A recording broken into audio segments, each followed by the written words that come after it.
зовлон хамт туулах тусмаа бие бинийгээ илүү сайн хүлээн зөвшөөрөлцөн. Хамтдаа даваа туусны дараа тэр гэр бүл туулаад давчих юм бол тэр илүү бэхждэг. Өнөөдөр миний хамгийн үнэтэй зүйл миний эхнэр байж болно. Ирээдүйд миний хамгийн үнэтэй зүйл эхнэр маань болоод үлдэж магадгүй. Тэр дунд процессд бид хоёрын хамгийн үнэтэй зүйл би ч биш чи ч биш болж болно.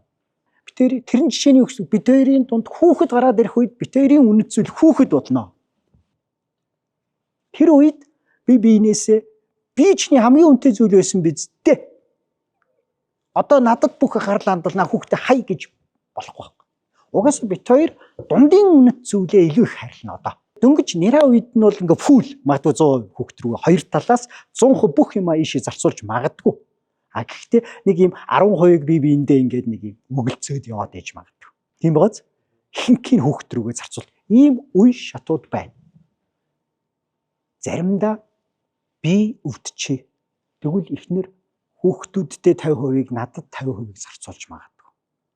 Энэ ийм цаг хугацааны хувьд ингээл тийшээ даашаа болж угаасаа бол бид нар энийг хуваарлах тухай л яриад байгаа.